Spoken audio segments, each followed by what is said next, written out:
Hi guys, this is gsandon.com and I'm here with the review of the OnePlus 3, the OnePlus flagship of the year 2016.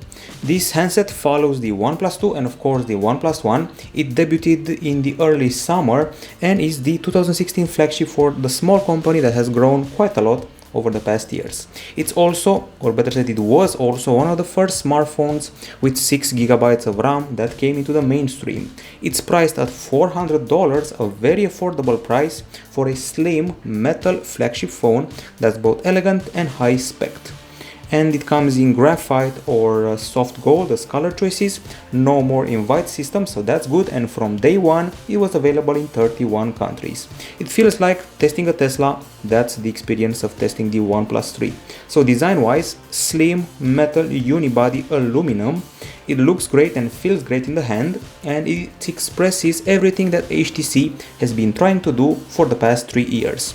They aren't copying HTC but rather developing on the same idea. If you look at the back, it reminds me of the HTC One M9, only prettier. If you look at the front, it feels like a Samsung Galaxy A series model maybe. But everything has been perfected to its own identity. It's only 7.35mm in thickness. It's a huge evolution compared to the OnePlus 2 9.9mm, and it only weighs 158 grams compared to the predecessor's 175 grams. Meanwhile, the iPhone 7 Plus has the same thickness, but it weighs around 30 grams more, so that's impressive. It's a very light phone, a bit slippery if you don't handle it carefully, and the buttons have excellent feedback. This one here, and those ones, including this little fellow with 3 positions. We'll get back to that later on. Other than that, it's quite a long phone, so one-hand usage is basically out of the question. We have excellent build quality. It's a comfy and premium phone, a 5.5 incher with a gently rounded back, which you can see here, and it feels like a combo of the Huawei Mate S and the HTC One M9, only prettier. People looking for, let's say, flaws or drawbacks have to notice the bump of the back camera, not huge, and at the front we can also notice the 2.5D slightly curved glass panel. It's a great design, it's very sexy, it grows on you, and it certainly beats everything that HTC has been doing for the past 3 years. Now on the display front, as I said before, this is a 5.5 incher, but a special one. Of course, people may be bummed that it's a Full HD unit. It's actually an Optic AMOLED, and apparently it's tailor-made by Samsung for OnePlus, especially for the OnePlus 3. It only has a 0.75mm bezel, which is impressive. We got a Gorilla Glass 4 panel of protection, and if you want to play videos, you're going to have to resort to the gallery because there's no video player. So let's do that. Let's play a video and see how the screen looks. You'll be shocked to see that the bezels seem even narrower when you're playing a clip. It almost feels like the Galaxy S7 Edge, that's how narrow the bezels are. Now the conclusions, we got a pretty crisp image, bright image also, very vivid colors, maybe a bit too vivid for the taste of someone who prefers accurate colors, great view angles, I mean wide view angles, and deep blacks typical for an AMOLED. The contrast is also rather good in sunlight. I feel that the colors are a bit overblown, especially the reds, and I wanted them to be a bit more realistic, but that's usually a problem I've seen before on other AMOLEDs. Okay, so we're done with this. Let's see how the screen fared in our tests. First, the microscope test. This is what the pixels look like under the microscope with a pentile matrix setup, and then we have the brightness, and we achieved varied level of brightness. We got a big 626 lux units, which is at the top of the panel, while at the low part of the panel 584 lux, and at the middle 601 lux, so not uniform but pretty impressive brightness wise. The result that matters the most is this one here. It's very impressive, and it manages to beat the iPhone 6s and the Xiaomi Mi 5, so that's nice. It's actually superior to most of the phones we've tested, aside from those with a special setup under strong sunlight. Now, if you're wondering about the settings related to the screen, let's see them. So display, and we got brightness level, adaptive brightness, and color balance. I mentioned before that the colors are too vivid, no problem, you can tweak them here to your liking. I sure hope there's a reset mode, otherwise you can be set to no some pleasant colors. So we got night mode as well, If you want to filter out the blue light and sleep better, this is it for you. Of course, the screen becomes a bit more yellowish, but luckily there's also a slider here. Okay, wallpaper sleep pocket mode, so you can prevent mistaken operations, although this activates out of the blue sometimes when I'm handling the phone. Ambient display, so the screen gets woken up when you receive a notification. Font size, and that's that. A very solid screen, and maybe aside from the colors, there is nothing wrong with it, actually close to perfection, I'd say. Now, as far as the other features are concerned, time to discuss the actual hardware, starting with a powerful Qualcomm Snapdragon 820 processor, a quad-core unit clocked at up to 2.15 GHz as shown here. There is also an impressive 6 GB of LPDDR4 RAM and the Adreno 530 GPU, as well as 64 GB of storage, and there is no microSD card slot, just in case you're wondering. That may be a problem for some people, but in the end 64 GB of storage is quite a good capacity. Of course, seeing how these specs are very solid, there's no lag, the phone simply flies, if I can say that. You can feel that from the start, from the first setup and the first reset to the installation of games. Everything is very, I highlight, very fast. The apps start fast, the uninstalls are fast, downloads are fast, basically everything is fast. And I've played 2 games on this phone. I've played PewDiePie's latest title, not very intensive I admit, but also Riptide GP Renegade, a true benchmark game, which I'm going to restore here, yes, and enjoy some pretty solid graphics. Okay, so let's go here and graphics. Okay, set everything to higher resolution and then go all the way to the ultra mode and back, and that's how you can enjoy the high quality of a top-notch game. Okay, so let's find a mission to play and maybe try this track because it looks spectacular. Keep in mind, we're at the ultra setting, maximum resolution, maximum detail, maximum everything, and let's switch to this crazy hydrojet and start playing. Of course, the game runs like a champ with no hitch, everything looks perfect, and we also have a pretty good temperature here. There's no problem with the temperature whatsoever. The tilt control is pretty responsive, although my skills are not.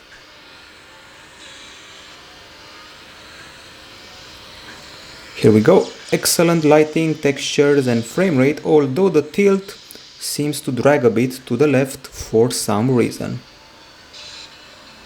But you can switch to touch if you want. The water looks fantastic, it feels like you're playing a PlayStation game, to be honest, and that's very impressive. Okay, here we go, another jump, and a very impressive animation, this one. So, gaming checks out, now it's time to see how the benchmark did on this handset. So we go to the gallery, and here we go, we have to go to the screenshots area. Now, of course, we did all the famous benchmarks, which also include the quadrant, which I'm going to have to find here. Here we go. This result was simply huge, but apparently not huge enough. It placed 4th in all of our tests, below the Galaxy S7, but worry not, because in most of the other tests, this one fared the first. A huge score in Antutu, 143,000 points. It beat everything we ever tested, and really everything. In 3D Mark, exactly the same thing. We recorded the test in Ice Storm Unlimited. Huge score here as well, first place again, and in GFX Bench we fared among the top 4 in all of the sub-tests, while in Geekbench 4 we were the first placed model, but keep in mind Geekbench 4 is rather new and we've only tested about 7 phones lately. It's a heavy hitter with huge benchmarks, handles heavy games and should remain flawless for maybe 3 or 4 years when it comes to gaming. Or at the worst case, 2 years, who knows what crazy games will come out. Now, when it comes to the temperature test, we achieved 34.2 degrees Celsius after running Riptide GP Renegade, so there is no overheating. It's actually one of the coolest flagships this year. And when running the intensive benchmark GFX Bench, 31.6, also impressive, also one of the coolest phones we've tested. Now, when it comes to the battery, Inside the OnePlus 3 we can find a 3000 mAh unit, which seems less impressive than the 3300 mAh unit from the OnePlus 2 and slightly above the one from the iPhone 7 Plus, the 2900 mAh unit. There's also a dash charger bundled with the phone that does 5 volts and 4 ampere charging. It's supposed to offer you 63% of charge after 30 minutes. Now let's see how the battery did in our tests. So first we got this test here. It's the continuous video playback in a loop test where we achieved 7 hours and 58 minutes, which is the 82nd place of all the phones we've tested. Obviously not very impressive, but judging by this very slim waistline, we can cut it some slack. It's below the Galaxy S7 Edge, and it's quite a bit below, actually 2 times less. The Galaxy S7 Edge scores 15 hours, that's why this seems less impressive. It's also below the Xiaomi Mi 5 with its 12 hours and below the OnePlus 2 with its 9 hours and 10 minutes. So video playback could be longer, should be longer. At least we beat the Huawei P9. In PC Mark, a test that matters a bit more, 8 hours and 4 minutes, which is quite okay. It beats the Galaxy S7 by 2 minutes, also beats the Xiaomi Mi 5 and the OnePlus 2 by almost 2 hours, so that's impressive. It does score below the Huawei Mate 8 in case you were wondering. Charging requires 1 hour and 10 minutes, which is excellent. It's on par with the Samsung Galaxy S6, but below the Galaxy S6 Edge Plus, which holds the record with 1 hour and 5 minutes. At least it's superior to the OnePlus 2's 2 hours and 13 minutes of charging. Obviously the battery has its very own options, and we go here, battery, and we got a typical battery saver and battery optimization, and there's that. Once again, a pretty okay battery minus the video playback, and the charging really stands out. On the acoustic side of things, we don't get bundled headphones, and this is the speaker area with 6 speaker holes, and we do have an audio jack unlike the iPhone 7 and some other phones out there. We are promised D-Rack power sound technology, and I noticed that the speaker is very easy to cover in landscape mode when you're watching a video or playing a game. As you can see, I can cover it easily, sadly. Now let's go to the player. You can either opt for the music player that's pre-installed in Oxygen OS or the play music from Google. I like this interface that Oxygen OS proposes, and I noticed there's no equalizer here, but there's a nifty organization in songs, albums and tags. Let's actually listen to some tunes now.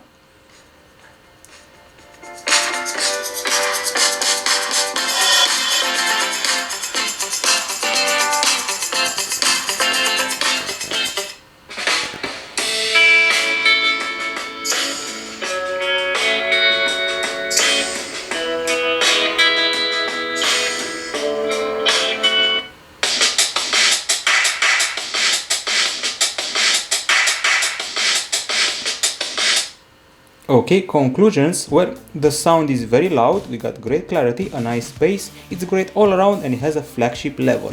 We did a decibel meter test, and let's see what exactly came out. So here we go, looking for that decibel meter test. We have a lot of tests here. We achieved 82.6 decibels, which is reasonable, I have to say. Keep in mind, this was achieved with a test acoustic sample, but when you're playing a game, music or videos, you go all the way up to 90 plus decibels, which is amazing and great and surpasses the OnePlus 2 ahead of it. It's about on the same range as the OnePlus 1, which still holds the top 3 podium record of sound even right now in 2016. The settings, well, there are none. Play music also brings a new set of equalizers in case you're wondering. Now off to the camera, one of the core points of the phone. It's a familiar face, 16 megapixel shooter with LED flash, 1.12 micron pixels. The sensor is a Sony IMX298, also found on the Xiaomi Mi 5, Huawei Mate 8 and the new Asus Zenfone 3. Up front, 8 megapixel shooter for the selfies, and the camera app starts very fast, very impressive, and it doesn't end here. It's able to autofocus fast, very fast, of course not as fast as the Galaxy S7, and its tap to focus is pretty fast as well. Pictures are instant, no matter the scenery and the situation, they're taken instantly courtesy of the powerful hardware. We got a pretty fluid zoom, And there's that. Now, the camera options are very straightforward and very simple. We got HDR with the option of auto on or off. We got something called HQ, which from what I understood is used to reduce shutter speed in low light, according to the XDA community. And then we have the flash options and the main camera modes like time-lapse, slow motion, photo, video, manual and panorama, plus a few settings that include save raw image, shutter sound and save location. Okay, and then here we have the standard options of timer, grill and aspect ratio, which can be set up like this. And that's about it. Very straightforward options. In case you want to see the manual ones, they're predictable. So we got the focus, we got the shutter, the white balance it seems here, and the ISO, while the exposure is taken care of with a special slider which you'll see right now. You rotate this and you're done with the exposure setting. Okay, time to go to the gallery and see how the camera fared in our test. As usual, we've taken a mountain of pictures, 355 photos, that's a lot, maybe too much. We've taken them indoors, outdoors, at night and during the day, and we have quite a few. I'm going to start off with those taken indoors. I was present at the local event of launch for the Asus Zenfone 3 and took advantage of having the phone with me to take a series of shots. As a coincidence, I had with me the Sony Xperia XZ, and I found that the OnePlus 3 takes better shots indoors than that model. Okay, so let's go back. Once again, these are indoors shots with the yellow, poor lighting, I have to say. It's a hotel lighting in case you're wondering, and this fares better than the Sony Xperia XZ. We like the colors, we like the clarity, however I noticed that the moving objects, like moving people, tend to appear a bit blurry. The clarity is perfect and it's clearly above the previously mentioned Sony Xperia phone. Another thing I noticed is that the screens don't appear exactly as they should be, and I'm talking about the screens of the phones. Now outside it's a whole different ball game, and it starts here. So it was a very cloudy day, it wasn't raining just yet, and we have excellent details in shots, and I mean landscape shots. This girl was many meters away, and still, keep in mind, you cannot see the girl right now, but if I'm zooming in, you can see her clearly, so a huge level of details. Okay, so we got excellent texture here and pretty good selfies. I like the skin texture, I like the hair texture, but the background is a bit too blurred. Why did I mention the background? Because the OnePlus 2 managed to take good selfies even with a good background. And here we got an excellent texture of this building. Basically, it's very hard to produce failed or blurry shots with the OnePlus 3. We have a selection of shots here, and now I'm testing the zoom, so that rose was at a distance. First level of zoom and last level of zoom, and you can see that the details are still pretty solid. Of course, close-ups look very nice, although I found myself failing some attempts at close-ups only to get superb shots like this one. Keep in mind, this is a phone, not a camera, and still, what a great result. People should use this as a wallpaper, I think. So impressive when it comes to close-ups, distance shots, and the colors are also good, with a small caveat. The fact that sometimes the greens feel a bit artificial. It's, let's say, maybe a legacy from the shared camera sensor with the Xiaomi Mi 5. Okay, so the panorama is rather generous. 25,430 pixels over 3456, slightly curved but excellent in clarity and lighting. The HDR tends to make things a bit artificial, as you can see here, and I don't fancy this green hue at all. That's not what the green of the flowers and trees is supposed to look like. Okay, so there were times when I felt that the images were artificial, but at least we don't have that over sharpening of the iPhones and of the Samsung Galaxy S models. The HDR has one good thing: it makes the sky look a bit more realistic in this shot. So unrealistic here, but more realistic with the HDR on. So perfect clarity, details and close-ups, that's what you have to remember. Also very good selfies and excellent dynamic range and exposure. It's pretty much on par with the Galaxy S7 and the iPhones, as well as the LG G5 and HTC 10, but those two have more accurate colors. It's clearly superior to the OnePlus 2, that was a bit of a letdown last year for us.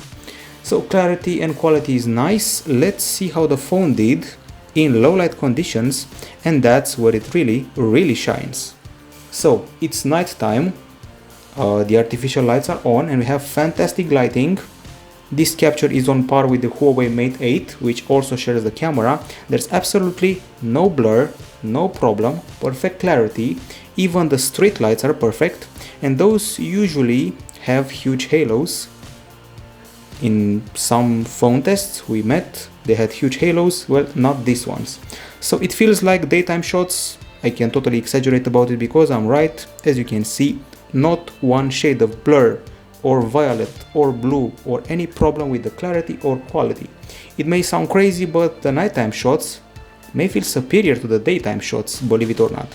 We also have, oh, this is annoying, I'm talking about the capacitive recents button, anyways, or the back button. So once again, there's no fail here, we have a powerful flash, and I'm tempted to say that this is the equal, if not the superior, of the HTC 10, which is still the champion of low light capture for us this year. Overall, it's a great phone when it comes to photo taking, aside maybe from the colors and focusing a bit longer for the close-ups. Now on the video front, let's see what we're dealing with here. So hopefully the videos are separate. Nope, I guess they're not, so we have to look for them here. We took videos during the night, during the day, so we have MP4 videos in Full HD, 20 megapixel bitrate, 29 frames per second, and I'm going to start with one of the indoor videos, provided I can find it. Here we go. So this one, it's rather shaky, also a bit grainy. The microphone is okay, and if you zoom in, you'll notice a bit of focus loss and some refocusing. Okay, so that's the indoor video, not very impressive, a bit grainy, and now we move outside, trying to see the other clips. I started off with the image stabilization. I've been walking around the tunnel and ascending and descending stairs, and guess what? There's a flickering exposure pattern here, the image is very shaky, and I am totally underwhelmed. And then we have a 4K clip, which should be available here somewhere. Here we go. I have to admit, this is very impressive. Perfect clarity, excellent microphone, excellent lighting and colors. As usual, 4K knocks it out of the park. No refocus, no problem, nothing, everything is perfect here. We also have a slow-mo clip, not my favorite one, but it's reasonable. Trying to focus at first, and then it really comes out nice. Only HD. And the last video I focused on a landscape scenario and zooming in, and let's check it out here. The colors feel a bit washed out. I know it's a cloudy day, but still, clarity is good, there is no refocus, the focus is okay, dynamic lighting is okay, dynamic range is okay. And then we did the zoom in with some detail loss, at least at the second level of zoom. In conclusion, I have to say that the videos are nothing special. I feel that the Nexus 6P is better in that regard, and also the iPhones, but looking back on the OnePlus 2 videos, we got finally an improvement for the OnePlus 3. OnePlus 2 had some problems with constant refocus and some burn. The OnePlus 3 does not. It films pretty well, like an upper mid-ranger, but not like a flagship. When it comes to nighttime capture, however, I am a bit disappointed, and I'll tell you why in a minute. So the nighttime videos go something like this. So it's rather blurry, not well focused, pretty yellowish with some grain on the edges, and overall not very impressive, although the lighting here is kind of good. Now the other video has some problems because it's very shaky, and should be here somewhere. Here we go. This is the video with the problems. So we're dealing with this wind problems of the microphone, shaky, yellowish, sound ghosting, focus loss, and I expected quite a bit more. Frankly speaking, I went back to the LG Nexus 5X for curiosity's sake, and I noticed that that one film better at night. So things to remember here: excellent low light capture, pretty good selfies, decent filming but only decent, and forget about low light filming, so concerts are not a go with the OnePlus 3. When it comes to the browser, we got Chrome pre-installed, and let's load up gsndom.com, see how it fares. Reasonably fast loading, excellent benchmarks like Velamo, SunSpider and the old browser mark, and the virtual keyboard is the Android stock one. Now when it comes to the connectivity, this phone has an USB Type-C port at the bottom, it has dual nano SIM slots, there's LTE category 6 here, there's Wi-Fi A, B, G and AC, Bluetooth 4.2, NFC, GPS and GLONASS, so the whole works are here. We got Wi-Fi Direct, DLNA, and I wouldn't be surprised if Miracast is also here.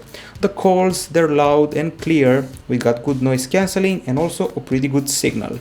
We did a speed test, and here we go. Let's check it out. We actually did a bunch of tests, and we achieved a top level of 62 Mbps in download via 4G and 45 in upload, which is quite good, but the result via Wi-Fi is simply huge. 152 Mbps in download and 25 in upload. It has got to be some sort of a record for us, at least in the download section, so great connectivity all around. As far as the software is concerned, we're running on Android 6.0.1 Marshmallow with Oxygen OS 3.1.2 on top. It's one of the best iterations of Android I've seen on a device that's not closely related to Google or the Nexus program. Some people may call it the lost son of Nexus because the Nexus series no longer exists, being replaced by Pixel. So back in the days, OnePlus was all about cyanogen mode. Things didn't work out, so they went with Oxygen OS this time. We get a stock material design, very close to the vanilla experience, but with this shelf extra here, and multitasking still involves a carousel experience, as you can see here, while the drop down portion is all about the notifications and the quick settings, including casting, invert colors and flashlight and so forth. Okay, now if you keep the screen pressed, you can get to the wallpapers, widgets and customize, and when I say pressed, I mean the home screens, of course. Stock widgets here, nothing fancy.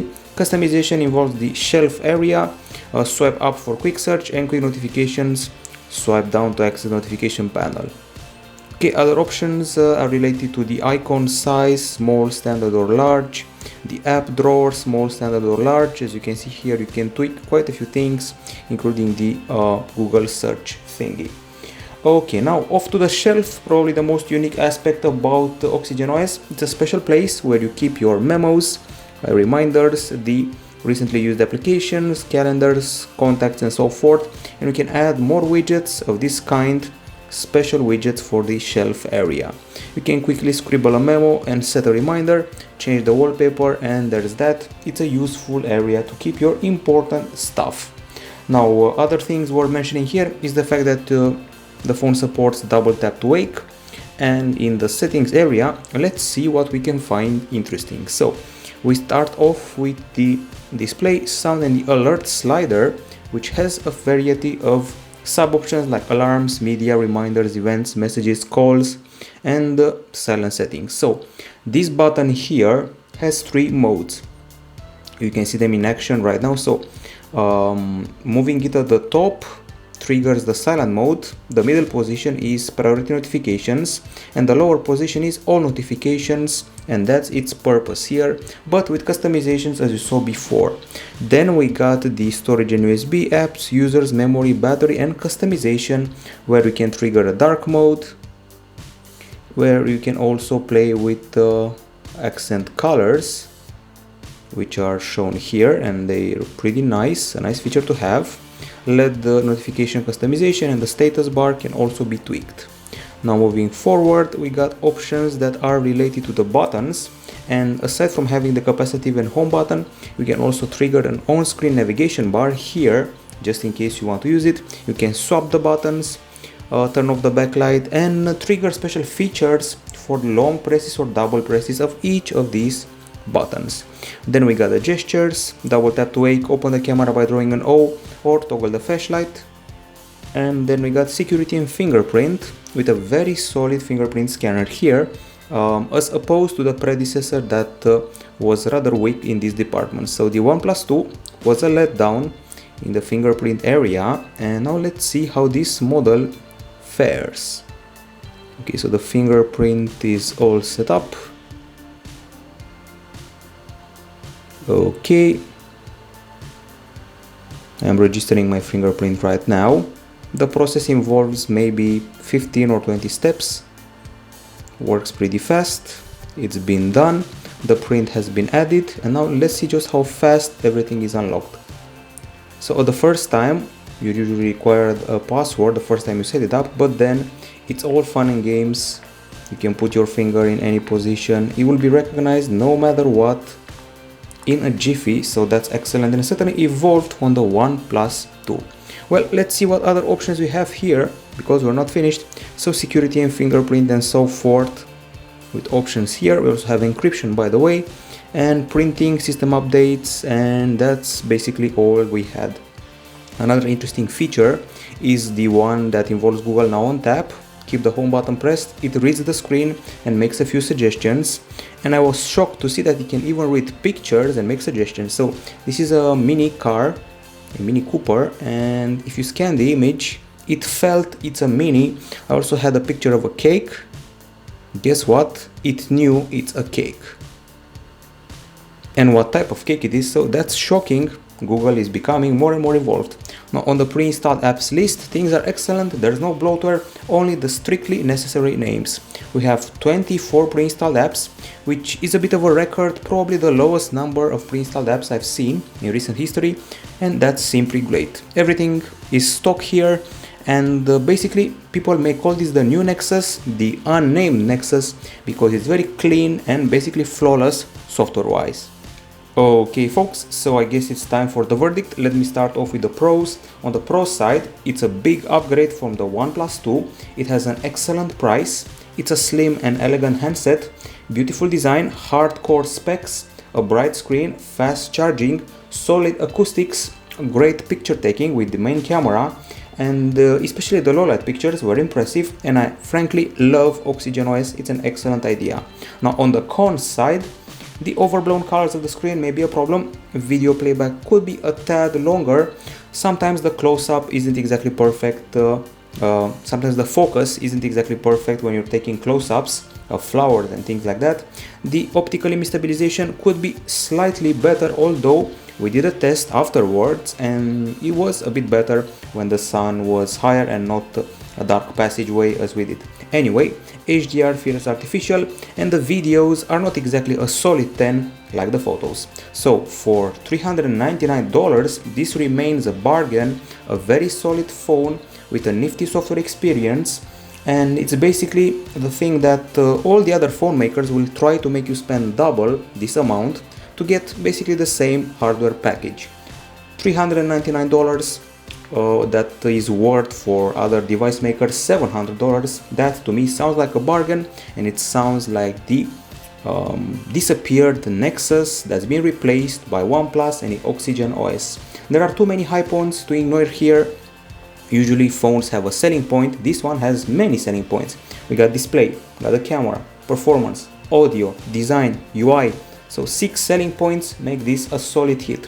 So at gsmdome.com I decided to name this the first real, solid, and possibly the ultimate candidate for the phone of the year 2016 title, the OnePlus 3, the best phone we tested so far. If there was ever a phone that would deserve a grade of 10 out of 10, this is it, maybe with some minor corrections in the camera area. This is it from gsmdome.com, bye bye.